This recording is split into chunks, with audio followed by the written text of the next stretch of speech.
Hello, everybody. Welcome to the Have You Ever Played podcast, the first official episode, I guess, of the Woo! Portal series, the first and final episode of Portal, because the game was short enough that we both beat the game. And by both of us, I mean it's me, Matt Fondude, that guy who does the podcast, also known as Matt, speaking with James. Hey, Yeah, I'm James. James, also known as James04E. That's the letter O, number 4, and letter E on all social media. Yeah, we kind of took a nosedive in professionalness already in the second episode. We're like, we're veterans now. We've done Yeah. one episode. We can conquer the world.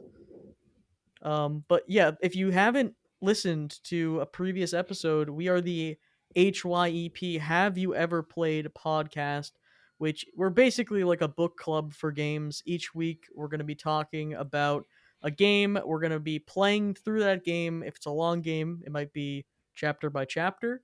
If it's a shorter game like Portal, we're going to just talk about our experiences.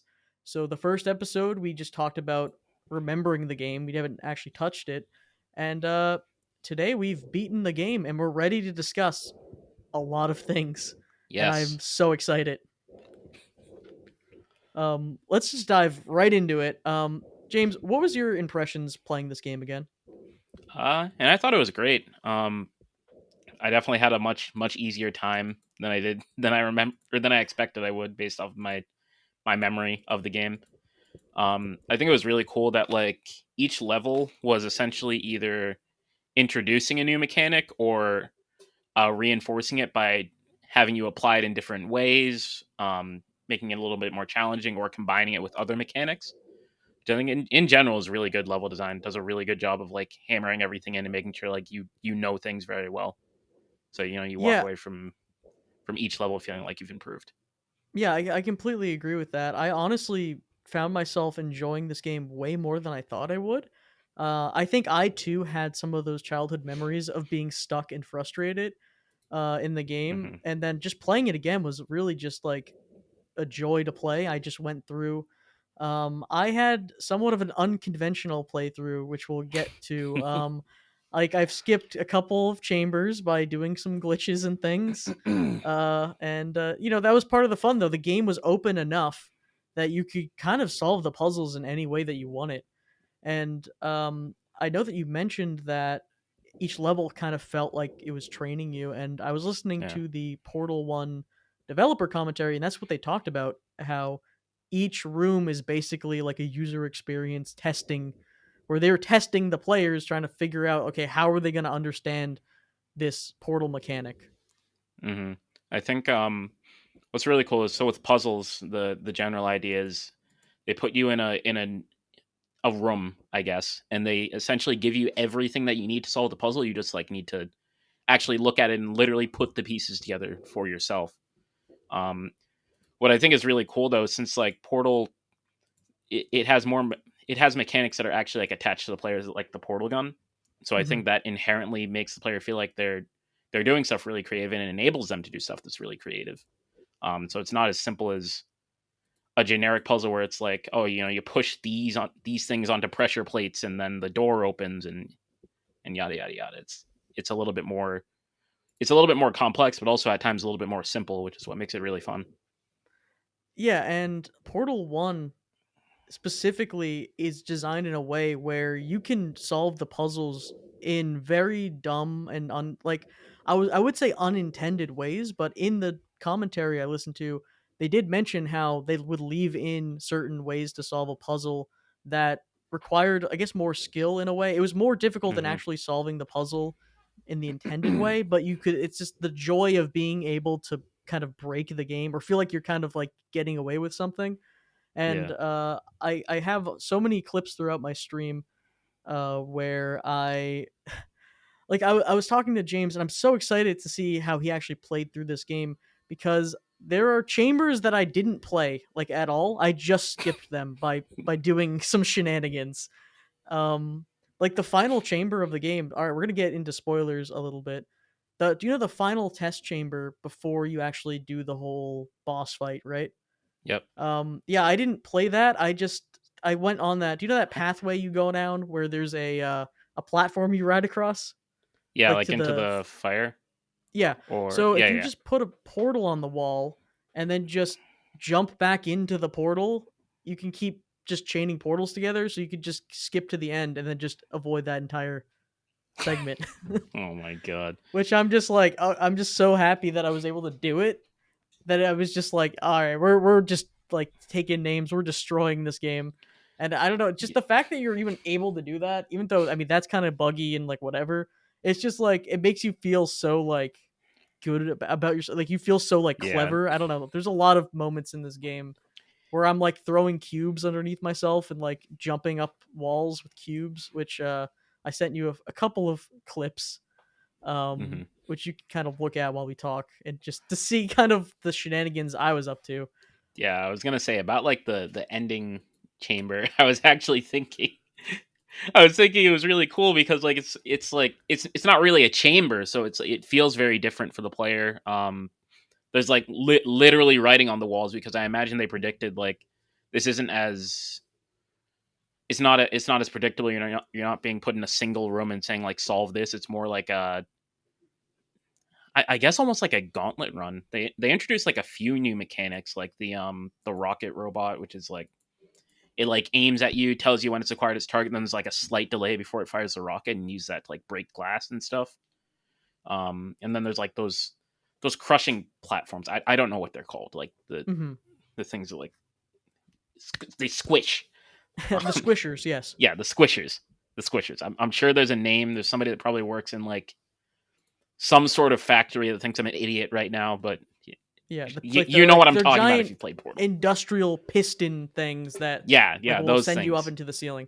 those Yeah, thingies. so I love that when Portal breaks its lab aesthetic. So Portal has a really strong art aesthetic where you're in this like sterile lab environment, and I mean that has a lot to do with clarity for the puzzles and not cluttering the environment so you kind of know exactly where you need to go. Yeah.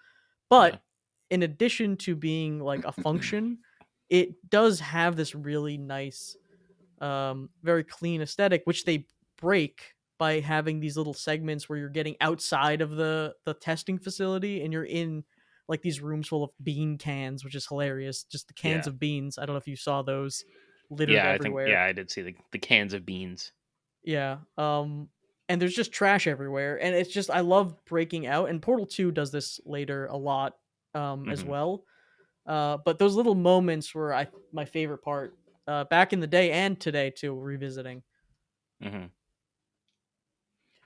Yeah. I guess like also I did like how the narrative played into it almost played into the difficulty of the games at times. Like, there was that one puzzle where GLaDOS says this test chamber is impossible. I remember, and I thought that was Oh really yeah. funny because it's like I remember solving it really quickly, and I'm like, what the hell? That's not even close to impossible.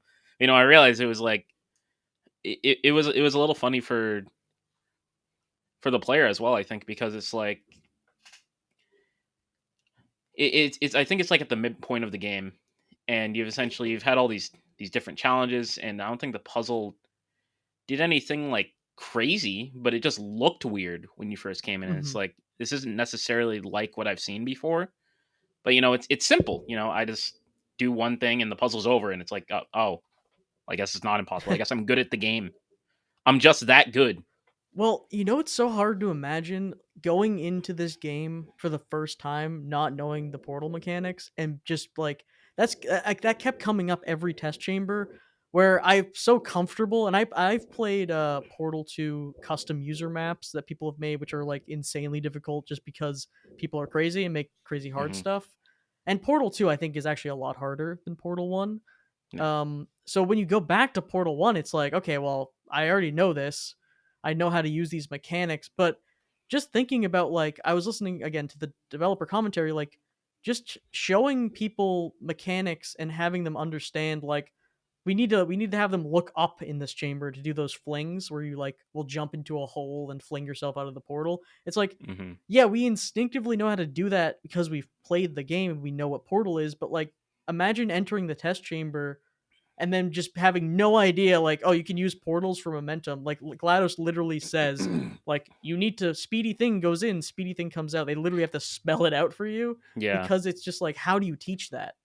Yeah, I think it kind of goes back to the whole thing I was mentioning where it's like puzzles. They give you all the pieces, they put them in front of you, and it's your job to put them together.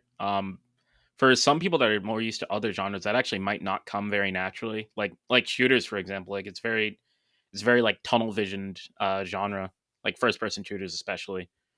So it's like, you're only really thinking about like what's in front of you and like what prevents you from, I guess, getting in front of you. Whereas like in Portal, sometimes the most important thing is behind you or above you Mhm. or something like that. Actually, there was a portal technique in one of the advanced chambers which I had revisited. I didn't even realize advanced chambers existed in this game, to be honest, and I Yeah. forget they were part of some sort of DLC or something. There was some weird reason why they're even in there. Um, but there was one challenge that really kind of like shook my portal idea, where you were in a room where there was a ceiling and a floor, and you know how you can fall infinitely between two portals or whatever. Yeah. And some challenges would be like, okay, fall, get speed, and then launch yourself. Well, this room was blocked off, and I had to put a portal on the ground and then fall from the ceiling and then use the same portal I fell from the ceiling with on the ground to then vault out. And that was like, for Yeah. some reason, I didn't think about it like that. And in that moment, I'm like, okay, well, take that feeling of being like, I forgot portals worked like that, and then apply it to the entire game, like when you first played it. And I'm like, okay, I could see how people would get stuck and have a lot of problems with these puzzles. Yeah. With the advanced chambers, I think so I completed all of them except for the last one. And I think they were all like doable, especially if you've completed the game.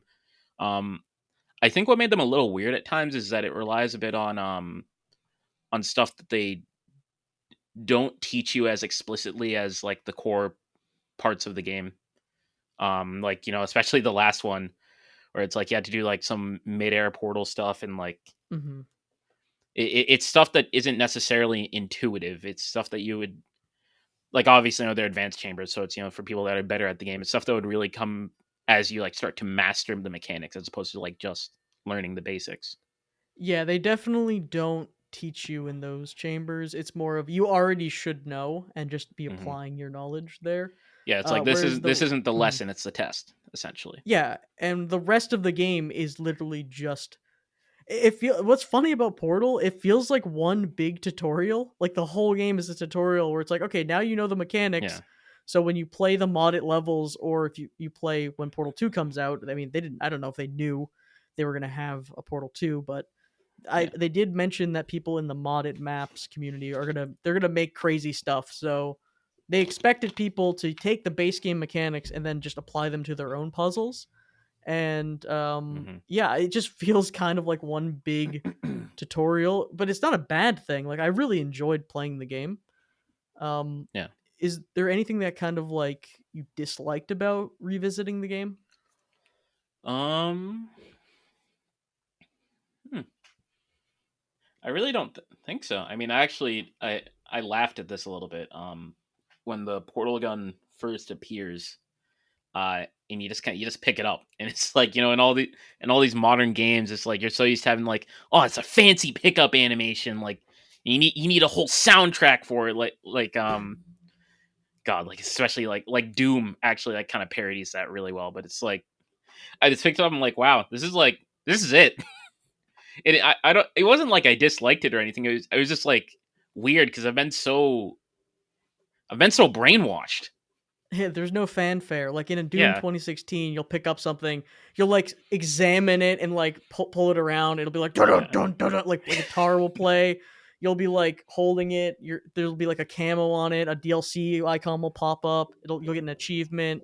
An always online like DRM thing. Like, please log yeah. into your Bethesda account. Like 400 things happen in this game. It's just like, all right, yeah, you got the portal gun. Yeah, and I was thinking like on one hand, I think it's cool that we have these fancy animations because it lets animators kind of flex a little bit, lets them have fun with it. But I also think like there's like a narrative significance normally when you like acquire a new weapon or like especially in Portal's case acquire a new tool. And I feel like that can get drowned out a little bit by all the fanfare at times. So I thought Mhm, it was really cool to like go back and realize like wow, it's like it can just be that simple. I can just mhm. pick up I can just pick up the tool and move on. Now, this is gonna be a little bit silly, but this is kind of a valid thing that I've thought about in these games where you have the portal gun, right? You start with Hmm. just the blue portal gun, and you have that, right? And when Yeah. you get the orange portal gun, right? Do you is the orange portal gun capable of firing blue and orange portals? Are you throwing out the blue portal gun that you have? Or is it like how do you combine them? Do you take like a chip out of it? Like how does that work? Mm. Why are there two portal guns? Like that genuinely does kind of like bother me in a way. Like did you think about that at all? Yeah. Um, Portal guns just do a fusion dance. I guess. I And th- I've that actually has like bothered me in this game and in Portal 2. It's the same kind of deal. Like I they like don't to really think, explain that. yeah, I like to think that like maybe you just didn't know you could fire orange portals this whole time, and you like saw these orange portals, and you're like, wait a minute, maybe I can do that too. I don't know. It is kind of like it's a nitpick, but it is weird. Like it Yeah, does it is a little it, weird. yeah. You would think they would have the blue portal gun, right? And then Hmm. they would I mean, I guess they show you the orange portal gun just so you know exactly what it is. But Yeah. I feel like you would take out maybe if you take out like a cartridge, maybe your blue portal gun's broken, it's missing the lens or whatever, however the portals work. And then you Hmm. just would take it from the orange one instead of just like there's two guns. It's just that always was kind of Yeah. weird. And in Yeah. Portal 1 it's excusable cuz it's, they didn't have a billion jillion dollars, but Portal 2 it's like come on guys. Like, that's a little weird. Maybe they should have just had you dual wield. No confusion. Maybe you are. I don't know. Maybe it's Maybe. just you're doing it so quickly, you're switching between them. It's imperceptible to the Yeah. player. Yeah. I mean, I guess yeah. That is a downside to not having all that fanfare when you pick up a weapon. Is that when people really think about it, what is actually going on with this portal gun? Yeah, no, the portal gun technology is just kind of whack. Like they explain it kind of a little bit. I mean, it's always tongue in cheek, and that's this whole Yeah. game.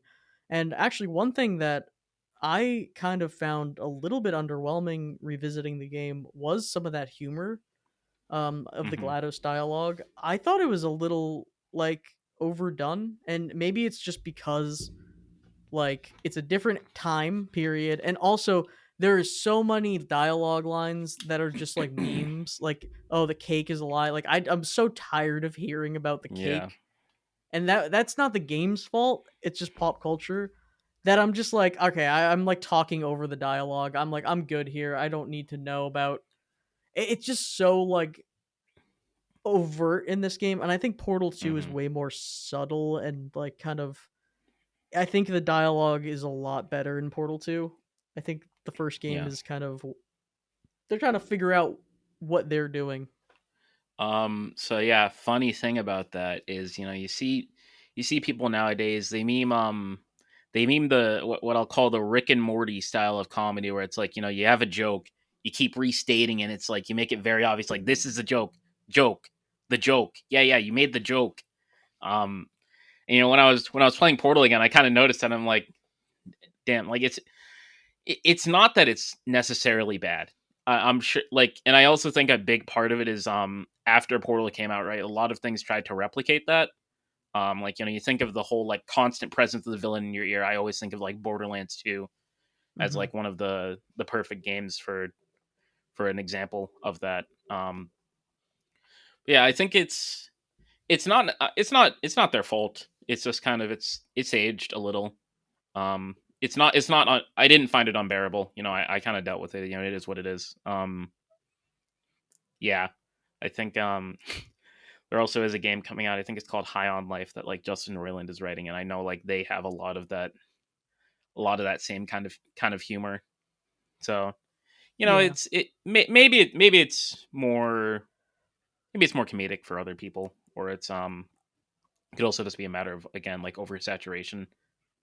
It's definitely a product of its time, and I'm so glad you brought up Borderlands cuz I was also thinking of that comparison. I would say Borderlands 2, I really don't like the dialogue in the Borderlands games at all. Hmm. Two being not that bad, three being unbearable so Oh much that you yeah. cannot play the game. Oh my lord. And I had those twinges of cringe, I guess, playing Portal, which is not the game's fault. It's just because you've been to a convention, you've been to a message board, you've seen the cake is a lie like 100 million Yeah. times. It's so unfunny at this point that it's like it's hard to be like do anything but like kind of roll your eyes. But again, it's just it's so like in our I don't know, in our mind from seeing it over and over and over again. But I think Borderlands, like especially Borderlands 3, released like that. It's like, how does this game feel dated when it released? You know what I mean? Yeah. Portal has an Yeah. excuse. It's old. It's an old game. And you know what? They, I they have an excuse. They're fine. I And there's do actually also a lot of think interesting that stuff going on. yeah, I do also think that with Portal, I guess like some of the humor does play into the aesthetic of the game as well. So I think it at times it's not as bad because it doesn't necessarily feel like it's coming out of nowhere. It just feels a little like overdone considering how much we have considering internet culture. Like to be honest, like it's just over Mhm. the years it's just gotten overused. Actually, you know what is interesting? I think some of the problem I had was I was solving the chambers too fast, and the dialogue was kind of just nonstop. I think if I was Yeah. stuck, it would have been paced better. But I was literally just like, okay, come on, I'm moving. It's like GLaDOS is like, this chamber is impossible as I'm like crossing the finish line, and it's like, Yeah. come on, guys. But Yeah, I I mean, think that's on replay. yeah, I think I remember when we were looking at like an estimate for how long it took to to beat Portal, and it said like 5 hours. I personally took like three, maybe, and Hmm. like I kind of realized at a certain point, like this game is it's meant to take 5 hours, like through and through. It's Hmm. I guess I guess it makes sense too. Like as you master the game, you know, you're spending less time playing it, and naturally you'll spend less time hearing the dialogue technically. So like obviously they would gear it towards people that are maybe taking a little bit longer.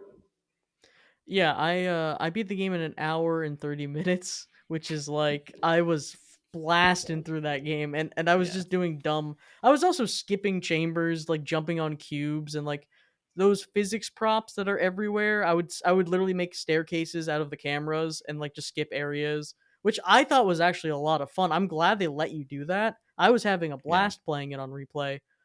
But yeah, I was, I wasn't giving the game that fair of a shake in terms of going slow, listening to it.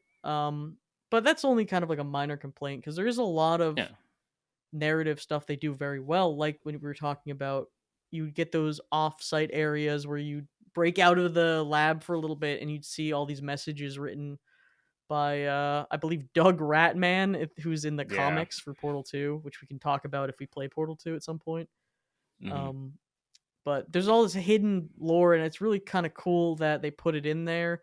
I'm assuming they didn't know where they wanted the story to go, but they just had it there because they're like, we can write around this in the future. And I think Yeah. what they did right was pretty cool. Hmm. Yeah. I also think we can't not mention Companion Cube. Oh yeah, definitely, we We got to can't talk skip about over it. that. Yeah. I thought that was great. I think it was like what makes it so good in my opinion is that in a game where you're otherwise always alone and there's very little constant besides like you and the portal gun. I thought it was just nice that they gave you a cube throughout the whole level. And then in the advanced chamber when it was a ball, companion ball, Oh and yeah. I was constantly frustrated that companion ball kept rolling away from me or it wouldn't let Oh me like man. jump on top of it and I was just yelling companion ball, stop. Yeah, it's commitment issue cube. Yeah, Yeah. commitment issue cube.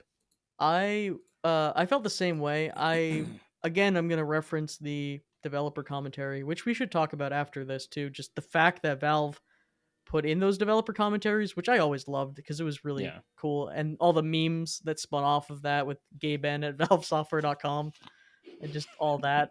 Just Gay Ben as like an icon in gaming, just Yeah. coming out of these memes. But yeah, that whole section they mentioned that they wanted to have a level where you would take the cube with you, but playtesters, they were not taking the cube with them, stuff like that. So they're like, okay, we'll make it in the narrative. We'll be like, oh, there's a a companion cube or something like that. Also, I just heard like a horrible like blown out sound. Hopefully the audio is still okay. Yeah, I Um hope. no, there's a companion cube where the players are like, okay, now we're gonna take this with us because GLaDOS keeps mentioning it, and then they'll actually do the mechanic because of the narrative reason, which I thought was super Hmm. clever. I actually never thought about it like that. I thought it was just like a funny joke, but it serves a purpose. Yeah, I think the interplay between narrative and systems design is always really interesting, and I think Portal does a great job of it. You know, like we were mentioning before with this test chamber is impossible, and also like obviously there's a bunch of other stuff like the final boss, for example. Like it's it's literally just GLaDOS saying over and over again, "Yeah, don't put that thing in the furnace. That would be a really bad idea. I'm sure like nothing will happen if you put this in the furnace." See, I liked the dialogue of the final boss, and I think that final boss is kind of a bad final boss Yeah, in no, gaming. it's I don't know what, like, I mean, you can't. It's a so puzzle game final boss. Come on, yeah, it seems like an afterthought a little bit. Um, it's weird at the part where one of the cores flies off and is just floating like in the air. It's like, why yeah, is that happening? yeah. I remember I kept like getting right next to it, and it was a little buggy. So like I was having trouble like picking it up. Hmm. And I was like, I swear to God, if this goes on for like 5 minutes and I run out of time because of this, Oh yeah, like, yeah, but yeah, it was, gameplay of the final boss wasn't anything crazy. You know, I think, they felt the need for like a big confrontation with GLaDOS at the end, which I perfectly understand. You know, I do think it was important to have some sort of confrontation with GLaDOS. I'm just not sure if that was the kind of confrontation that was necessary. I think like they could have done a little bit different. I also think they didn't quite utilize all of the mechanics of the game like I think they could have. Like there was a rocket robot in there, but I there weren't the I don't think there were any of the irregular like shooty robots in it.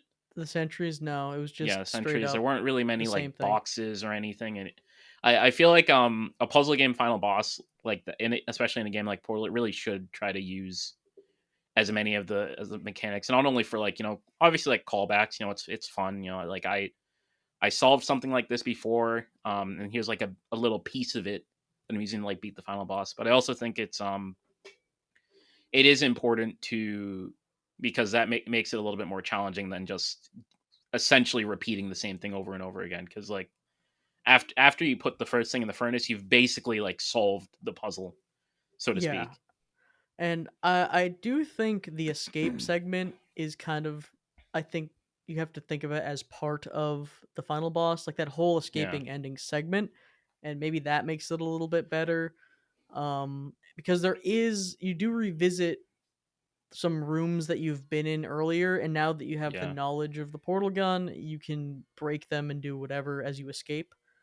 And Hmm. I think that aspect of it helps a little bit, but at the same time, it is kind of weak in that ending. I Yeah. mean, well, the ending itself isn't weak because, as you know, it goes right into one of the most famous like songs in gaming, which I Yeah. thoroughly enjoyed on revisit. The Hmm. "Still Alive" song, which was absolute banger of a song, still holds up. Yeah. I think like actually looking back, I think I said before that I did feel like there was a bit of a difficulty spike at the end, but now that I'm really thinking about it, I actually think it might be that it was slightly drawn out. I don't think it was actually getting harder, but I felt like I was taking longer than I should have. Hmm. Yeah, if you're talking specifically about the escape sequence, like Yeah. post chambers, yeah, it feels really like freeform, and you can. I think that plays into the narrative a bit. It's supposed to feel Yeah. kind of unstructured, but from a gameplay perspective, it feels very like, okay, I don't even know where I need to really go right now, and it's like, am I Hmm. supposed to go up here? And it's just there's not a whole lot going on, to be Yeah. honest. I do think that like the literal writing on the walls did help a lot. I think Hmm. it like kind of substituted for having GLaDOS speak to you a little more because obviously she's still speaking to you, but it's more of a it's mostly just saying, yeah, don't leave. Put like put your portal gun down and get on like your hands and knees. Somebody will come and get you, or something like Mhm. that. Um, yeah, I think the writing on the wall did help a lot. There were some parts where I feel like it was maybe not quite enough. I remember there was like one part where it, like pointed like, yeah, go through this vent, and you got to the end of the vent, and it was a little weird because you had to like get at like an angle to see the walls that you could actually portal to, and like Mhm. I think some people might misinterpret that a little bit, especially since it's a fan going upwards. I remember when I first got there, I'm like, oh, is this fan gonna blow me up or something? And I looked up and like, well, there's just a light here. You see, It was a little weird. what's funny is I think I was at that same vent and my brain was set in such a mode of like I'm going to break this game. I want to grab a physics prop and I'm going to jump on it to like solve every Yes. problem. And there was a vent where I was like is the actual solution here to put a physics prop down and jump on it cuz that seems like a weird solution, but there's a chair right here that I can use. And I mean that is a solution, but I'm like this can't be what they wanted you to do. Yeah, And that was kind of that ending segment. I remember I tried to take the box through the vent and it got like stuck. And I'm like, well, damn. Yeah, I had some shenanigans. Like and when I'm playing Portal, if you give me a physics prop of any kind, if you give me a box, I'll solve your level. Like I don't know how, but I'll figure out like a dumb way to solve it. It's just crazy, like the flexibility in this game. Hmm. And I think the second game really tightened up on it. Like their design philosophy was more linear. It was less about having more ways of solving something. I think it was more about Yeah. telling you a story. But that's a conversation for Portal 2 at some point. Yep. Yeah, I did briefly play some Portal 1 Media, being the Flash game, which Hmm. honestly I think I don't know what your opinion is on the Portal 1 Flash game. Have you heard of it before? Yeah, I've seen it before. Definitely. I think I've Mhm. played like a level or two from it. It's been a few years, I think, but yeah, I think it's not often that you have literally just a flash version of a game. And I remember like they added like some mechanics to it too, if I remember correctly. Like those Yeah, like there's a laser couple of walls mechanics and stuff like that. that are in like the 2D like that kind of work better in 2D. And Hmm. what's interesting is I felt like the Flash game was like synonymous like for a long time. Like everyone knew about it, and it was just this Hmm. really big deal. And there is actually a mod pack for the original Portal that adds the 2D levels into the 3D Portal engine, which I have not tried yet, but I would be interested in potentially doing that. But yeah, there's a ton Hmm. of like media that involves portals after the release of Portal. Like there's a bunch of fan games that just add a portal gun to a game. Like there's Yeah. Mario, which is like a Mario portal but with portals, which I followed for a while. Yeah. Um, I do remember the 2D Flash game. It is a little snappier, I think, like with the pacing, I guess you could say. I think it's a yeah, you're. little bit like Mhm. yeah, like since it's like 2D space, obviously it's a lot easier to like take in your surroundings and stuff like that. Um I think I don't want to say it necessarily makes the solutions more obvious, but I think it's like the pacing is smoothed out because like you come to them more naturally. Yeah, well, I played it the other day and beat it, and there was an element of oh, I look at the chamber, I know what I need to do exactly, but it was a mechanical thing where it's like, okay, I'm kind of walking on ice physics here, and it's like I know how to solve the puzzle, but I need to mechanically execute it, and that was more Hmm. than Portal. Portal One feels this is gonna be a weird comparison, but Portal One feels like lightsaber fighting in like the original trilogy of just like people swinging really slowly, and then Mm. the Flash game in Portal 2 is kind of like prequel stuff where everyone's doing backflips and going like 100,000 miles an hour, where Yeah. it was more about like thinking in like the original game and like planning out your stuff rather than executing like fast like twitch movements, which I think they kind Yeah. of changed over to that a little bit. Yeah, like going back to the advanced chambers, I think that's like something that very much separates them is like Portal never really required exceptional mechanical execution. Like you could do things that require mechanical execution, but they're not required. like to complete the level. Like there's always a simpler way than that.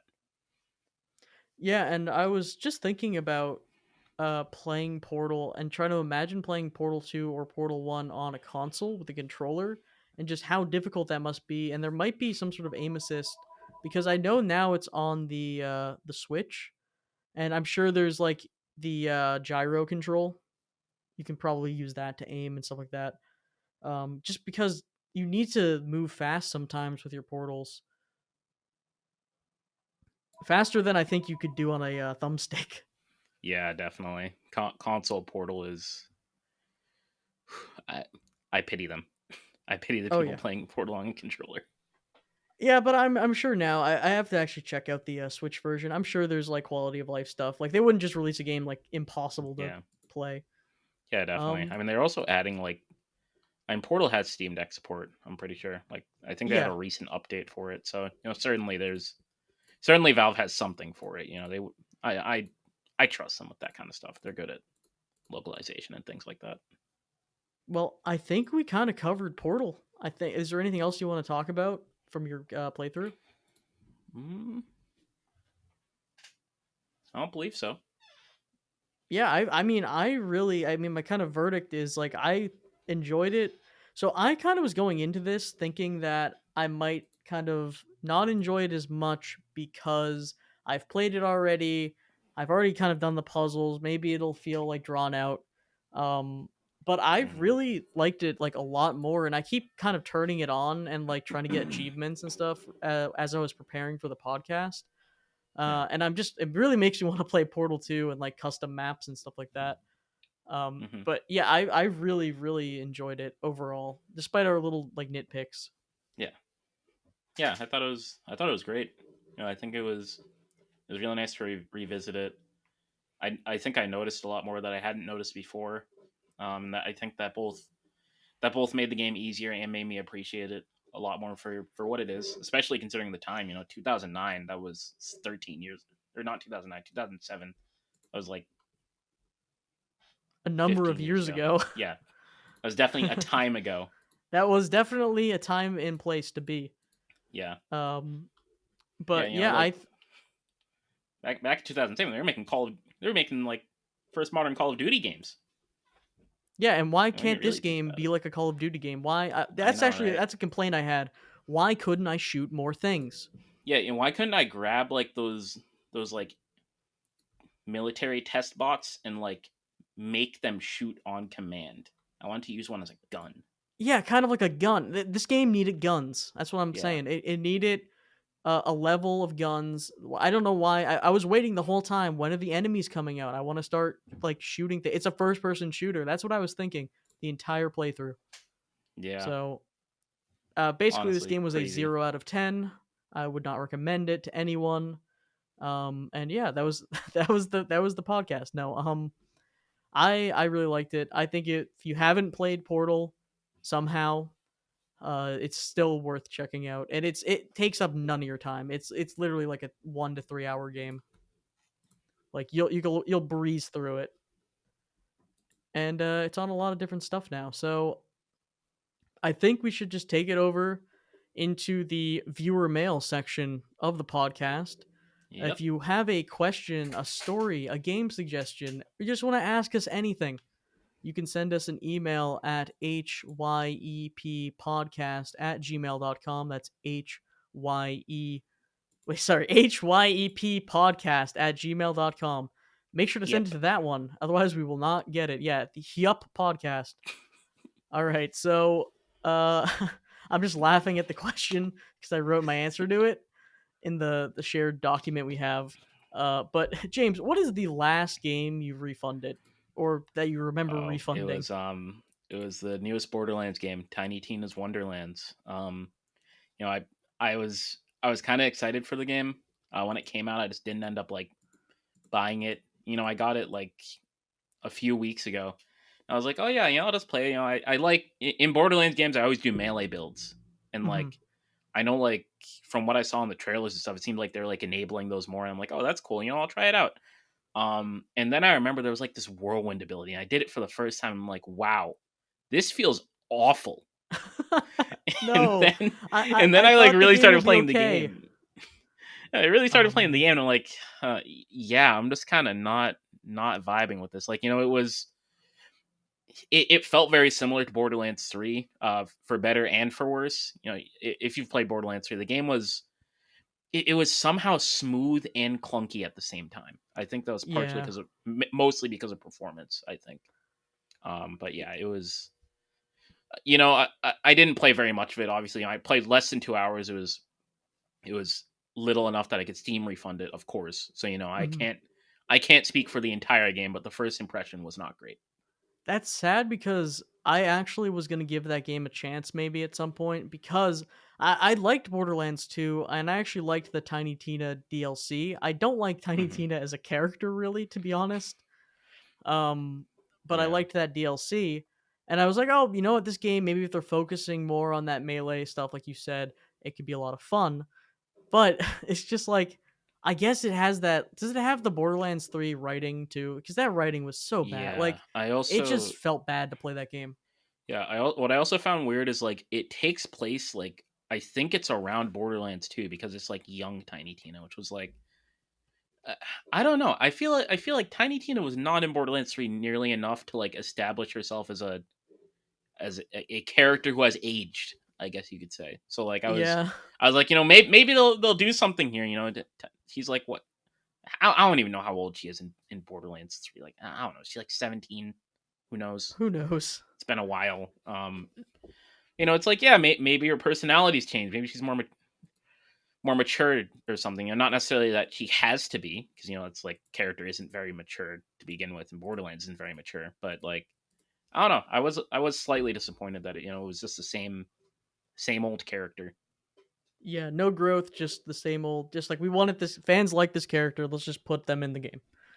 Yeah. And yeah, I'm kind of glad you brought up Borderlands so much because I kind of want to do a Have You Ever Played episode on Borderlands 1 and revisit that Mm, game because that game is so weird because it's Borderlands 2 kind of leaned into the whole jokey, like making it more fun, whereas Borderlands 1 is jokey, but it's kind of a serious game and it's like yeah. brown color palette, like drab game. Yeah.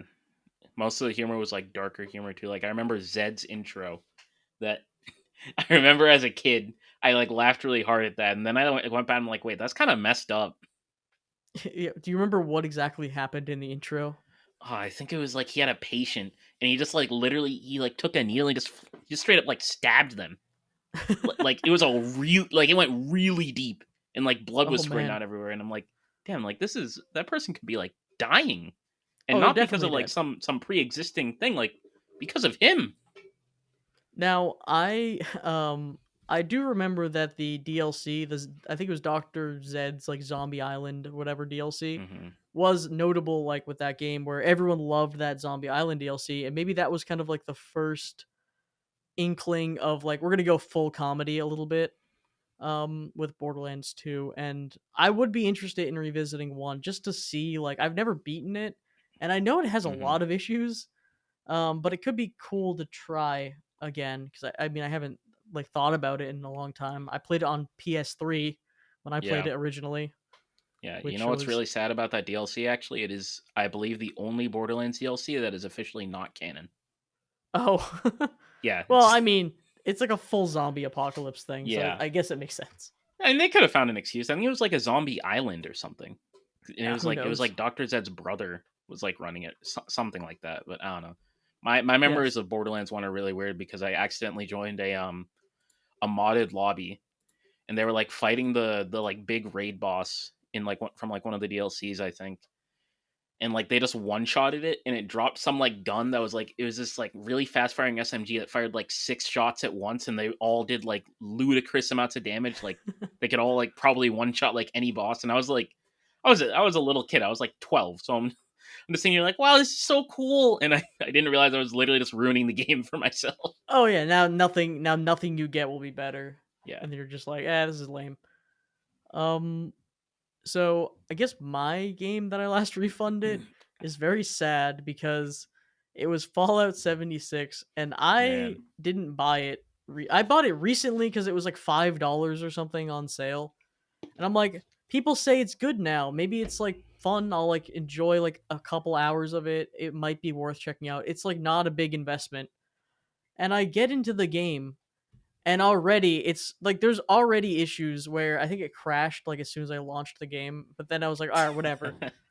I'm going to the character editor and I make my character, and during that process I put a mustache on my character, and then the game glitches out and like puts the wrong mustache on him and I can't remove it. So now he has a mustache on him Man. that I can't remove, and I put a different mustache and now he has an overlaid mustache. I'm like, maybe I can get into the game and change it later. My character's face is broken. But I get into the game, it's running like garbage. It runs so poorly. And I'm like, all right, I need to change my video settings because I'm like in this tutorial area. I'm like, all right, let me adjust my video settings. Okay, I have to restart my game. I restart my game. I get back into the Oh game. It man. shows the picture of my character that I created in the top left corner or whatever. And then it loads into the create a character screen to make a new character. And I'm like, oh, it didn't save my character, but it clearly did. It did save my character, but it didn't. It didn't Oh somehow. man. And then I'm like looking at online. I'm like, how do I fix this issue? And it's like, go into the INI file and change it. I'm like, all right, I'm done. I literally launched the game. This is like 10 minutes into the game. And I'm like, there's already the, like, if it's this Man. bad already, like, why am I going to play this? You just have to download this mod. You have to use BitTorrent, right? It'll Yeah. be it'll be done real quick. And Oh my like God. man. And then you That also have to game lived download all up. these GitHub files. They don't have a tutorial. You just need to figure it out. Yeah. Download this random DLL file from like dllguru.com. Stick it into your System 32 folder. It's a required file. It's gonna like make the game run. Oh my god. Yeah, Man. no, that game, like, I gave it a chance and it literally had 3 game-breaking issues within the first hour, which is like Yeah. that's like insane. And like Fallout and like those games are buggy, but that was the worst I've ever experienced, like by far. Hmm. And that just turned me off super hard to that game. Yeah. Uh Going into something a little more positive, do you have a favorite video game console? Ooh. Like I think even nostalgia, I guess. yeah, I think the Xbox 360. Um Really? yeah, I mean I think, Halo was a big part of it, but like also I feel like there's always something to play. Like I feel like nowadays sometimes I'll be like bored of all my games and I'll look for like, some like cheap like exciting like game, like not quite an indie game, but like something just really cool. And like I feel like I don't know, maybe it's I'm looking for something too specific, but I feel like I just can't like pick up something and be like, yeah, like this is fresh. I can get my friends to play this with me and stuff. Mhm. Um Now, are you talking a bit about like Xbox Live Arcade? Because that was like a yeah, big that deal. that is what it was a combination of, like the arcade, and also I think that was the first time that I got into like downloading games online instead of like just buying the disc. Hmm. I remember that I would always like sometimes I would just window shop. I'd be like, oh, I'll get this game one day and stuff like that. Yeah, I think that was definitely when I spent the most time playing video games like in my life. I think then Xbox Yeah, One came out and I was like, wow, I just don't have games. it's funny that you mentioned that because I have a similar experience with that console generation on the PS3 where I would browse the shop and I would discover all these weird niche games that I normally wouldn't have played. Like there's this game called Pain on PS3 where you would launch ragdolls into like physics props and stuff. It was this weird game.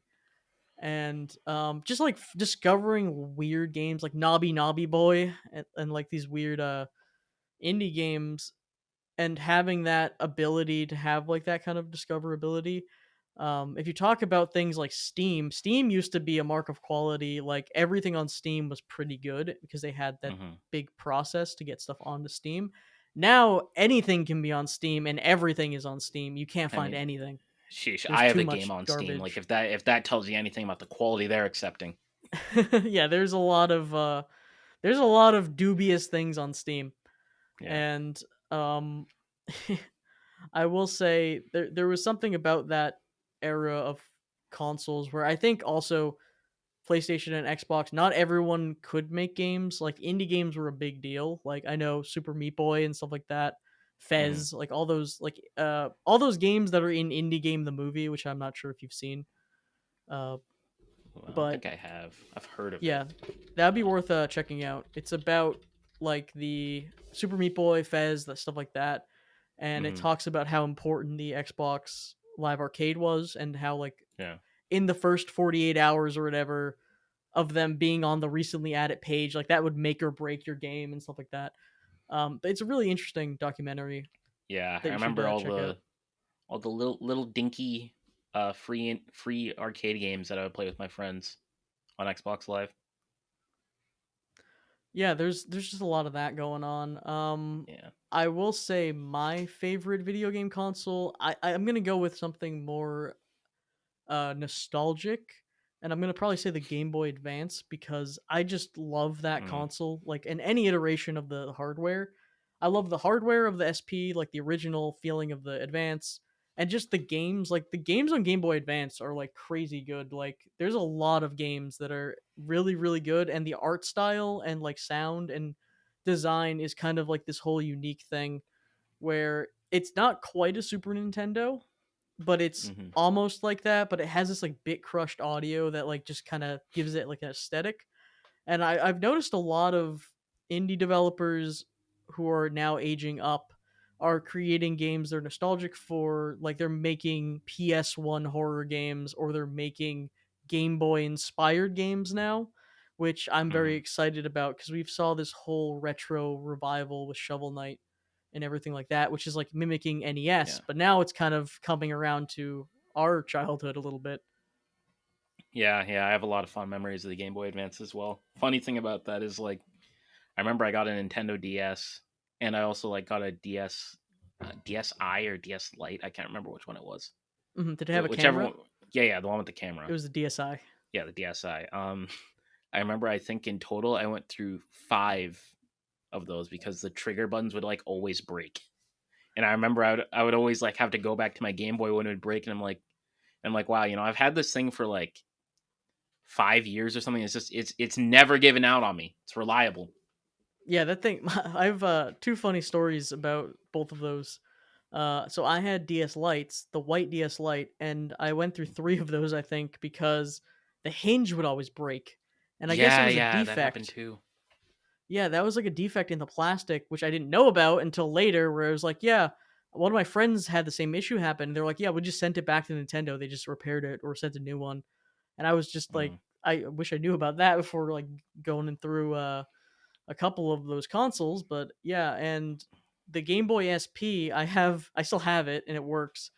A hmm. blue one where I was playing on it, and that thing is beat to hell. Like it fell a million times, chips off of it, all this kind of like stuff, and it actually fell into the toilet of my house.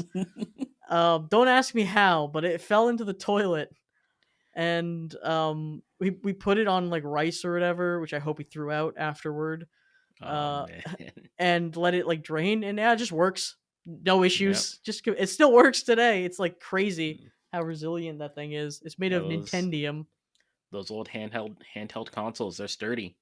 Oh, they don't quit. Yeah, no. They Yeah. I love I still to this day if I ever see one, I will have to buy it if it's reasonably priced.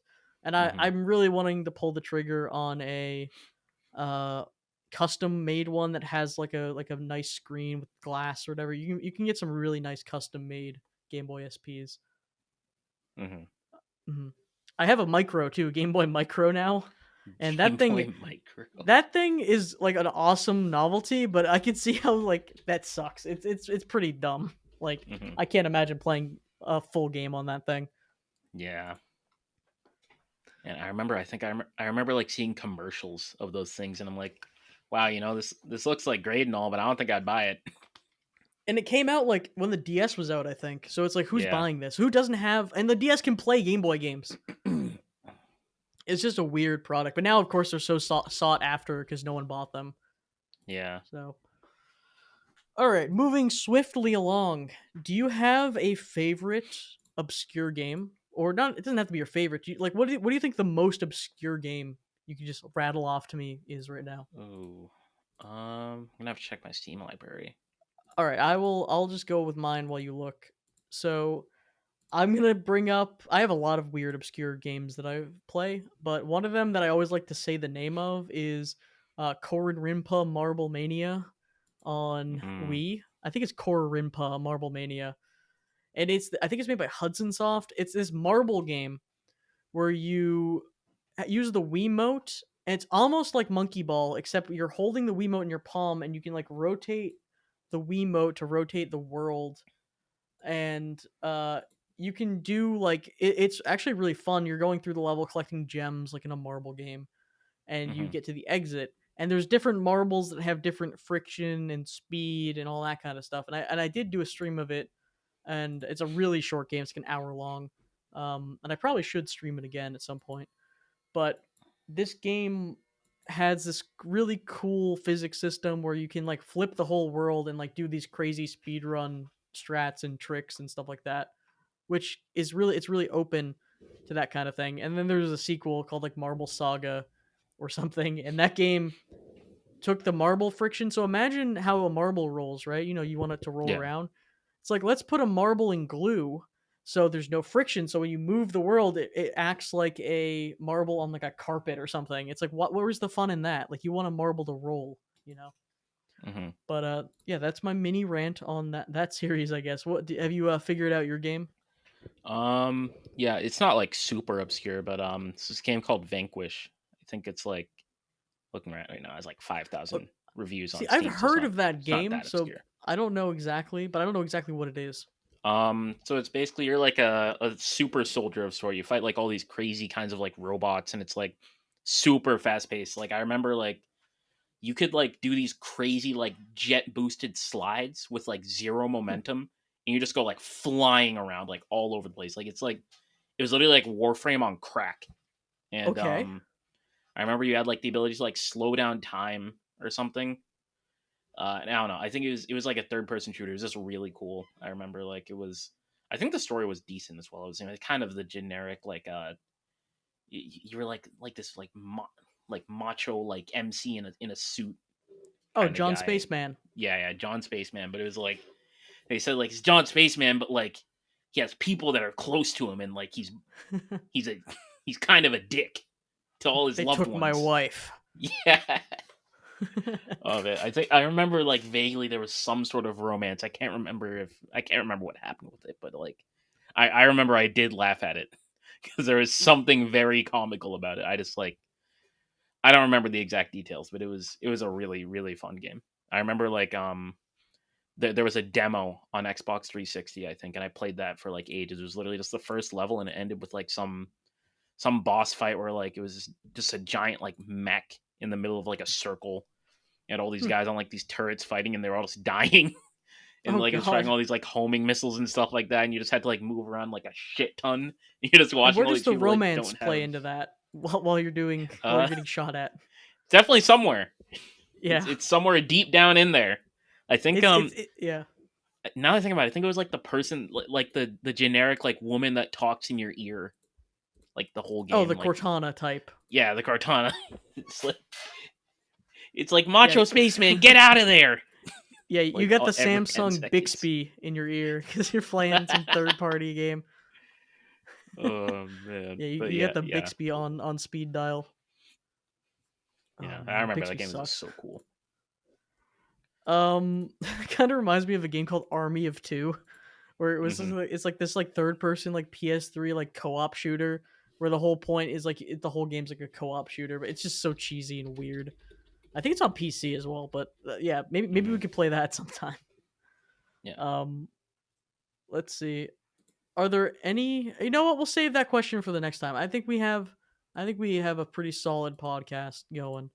So yeah, maybe we should do our little outro where it's like I think I want to do a segment where it's like we're gonna tease the next game a little bit. Do you want to, Oh boy. James? Do you want to say the words? Do you want to say the podcast title?